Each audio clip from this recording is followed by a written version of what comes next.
KKD blessed, may new team na. 2 bilyonaryo papasok sa PVL. Good Samaritan, kilala na. Mga DLSU sponsors ito. Pero wag yan, kaviyads, kalimutan mag-subscribe, click ng notification bell para update kayo dito sa ating channel. Patuloy ngang lumalaki ang balita patungkol sa 2 bagong teams na papasok sa PVL na posibleng palitan ang disbanded F2 Logistics at ang financially challenged Jerflor Defenders. Isa na namang lumalagablab na revelasyon ang lumabas sa sports site spin.ph patungkol rito. Dito binulgal na nga ni sports columnist Homer Saison kung sino-sino ang mga tinutukoy ni PVL President Ricky Palou na mga nag-a-apply maging bahagi ng lumalaking PVL family. Although wala siyang specific name na pinangalanan, ngunit may mga clues ito na ibinigay na posibleng maging malaking tulong sa ating hulaan. At ang biggest clue rito ay ang salitang bilyonaryo. Yes, di lang milyonaryo kundi bilyonaryo ang parehong entities o personalidad na nag-a-apply sa PVL. Ayon sa ulat, pareho rin daw umano ang mga ito na may kaugnayan sa De La Salle University na pinaka namamayagpag ngayon sa collegiate scene after the success of their men's basketball team and the winning culture of their women's volleyball team, including their extension CSP Lady Blazers. Ang isa umano ay tila gustong i-absorb nga ang lahat ng F2 players upang may pagpatuloy ang tradisyong sinimula ng F2. Pero ang isa ay gustong magsimula ng fresh start o bumuo ng sariling identity despite na may kaugnayan ito sa La Salle. Itong kumpanya na gustong magsimula ng fresh start, ang siya rin pala umanong tinutukoy noon ni Saison bilang Mr. Everywhere o Good Samaritan na siyang nag-shoulder sa pasweldo ng Jerflor team. At siya rin ang nagkaka-interest na mag-take over sa Jerflor but with the new name and identity. Tila competitive ang dalawang business giants na ito, lalo pa si Mr. Everywhere na wala umanong balak i-retain ang Jerflor team bagkus he will make his own team with different players. Which means na talagang seryoso sila sa kanilang pagpasok sa PVL. Sino ba itong dalawang tinutukoy? Well, lahat naman siguro tayo ng huhula, pero sasabayan ko na kayo mga kaviyad sa paghula. Ano-ano bang kumpanya ang sponsor ng La Salle? Well, marami. Bukod sa F2 Logistics, nariyan ang San Miguel Corporation na aktibo sa basketball program ng La Salle. Actually, majority ng mga fans, SMC ang hula na papasok raw sa PVL, lalo pat may karanasan na rin ito sa volleyball, being the mother company of then the winningest and historic club team of the Philippines, Petron Blaze Spikers. Bukod dyan, nariyan rin ang Eco Oil na di na rin bago sa volleyball scene, a major sponsor ng men's volleyball team ng DLSU.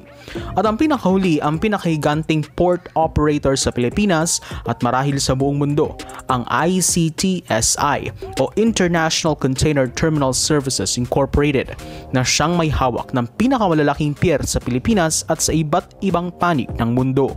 Of all these names, marahil isa o dalawa sa mga ito ang tinuturo sa nasabing artikulo. At kung ako ang mag-aanalisa, ang ICTSI ang palagay ko pinakamalapit na clues at posibleng mag-take over sa Jerflor team. Bakit? Alam nyo ba na ang may-ari ng ICTSI ang tinuturing lang naman na isa sa pinakamayaman sa Pilipinas na si Mr. Enrique Razon, na marahil siya rin ang tinuturing na Mr. Everywhere at Good Samaritan. Mismong businesses niya palang everywhere na dahil kung saan panig ng mundo ito nakakaabot. Bukod pa yan sa philanthropic acts niya na match sa dating clue na matindi ang suporta nito sa sports sa bansa. Bukod kasi sa sponsorships ni Razon at ng kanyang kumpanya sa DLSU team, alam niyo ba na siya rin ay nag-donate rin noon ng 50 million pesos para sa sports development ng DLSU. Kaya nga ang kilalang sports complex ng La Salle ay pinangalan sa kanyang ama na si Enrique M. Razon, na ngayon pinag-eensayuhan ng basketball and volleyball teams ng DLSU at may tuturing na isa sa pinakamagagandang sports facilities ng bansa. Bukod dyan, aktibo rin ito sa larangan ng golf na kung saan siya ang naging susi sa pagkatatag ng Philippine Golf Tour na isang golf league sa bansa. At take note, he is an DLSU alumni. Bukod sa mga pier, siya rin ang may-ari ng Bloomberg Resorts and Casino Incorporated na developer ng iba't ibang casino and resort sa bansa, kabilang ang famous Solaire. Kaya talagang di malabo na si Mr. Razon ang tinutukoy na Mr. Everywhere and Good Samaritan. So kung siya ang posibleng kumuha sa pwesto ng Jerflor, sino naman ang kukuha ng pwesto ng F2 Logistics? Well, ito umano yung bilyonaryo na nag-aasam i-absorb lahat ng F2 players para sa bubuin niyang team. Lumalabas na nga ang pangalan ng Gardenia Bakeries dito, pero ayon sa ulat ni Saison, walang official communication ang Gardenia sa PVL na may intensyon itong pumasok sa liga. Kaya posibleng X na ito sa eksena at hanggang IG lamang ang following ng players rito. So sino ang isang bilyonaryong gustong i-absorb ang F2? Posibleng isa sa San Miguel Corporation, Eco Oil o ibang pang sponsors ng DLSU ang tinutukoy rito, which right now tila wala pa itong konkretong pangalan. But one thing's for sure, marami raw itong kumpanya na hinahawakan na kung saan tila inaayos pa kung alin sa mga kumpanyang ito ang ibabandera sa PVL. Sino pa ang kumpanya na may mga brands under them pa?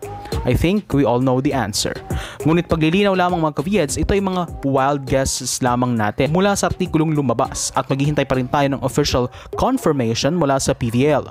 At the end of the day, with these financially capable people in established brands intending to enter the PVL, that means that the game continue to improve, develop, and gain interest that can now be called as one of the most popular league in the country. Panalo ang mga fans at players sa mga ganitong developments. Speaking of players, tila may cryptic post nga naman sa Twitter si former F2 star Kim Kennedy. Sa gitna ng mga usap-usapan ng lipatan, tila nag-post si D ng blessed sa kanyang Twitter account. Mabilis ditong nag-react ang mga fans na mistulang senyales na may new team na umano ang former MVP. Ang tanong na lang dito sa MVP group, rin ba siya mapupunta o sa team na gustong pumasok sa PVL? Di naman may kakailan na mainit ang pangalan ni D sa parehong MVP teams na Signal at PLDT na maaring magpatagisan para makuha siya. Muli, marami pang mainit-init na balita ang ating matutunghayan sa mga susunod na araw. So, for support this channel, please don't subscribe to the notification bell to be updated on my coming videos.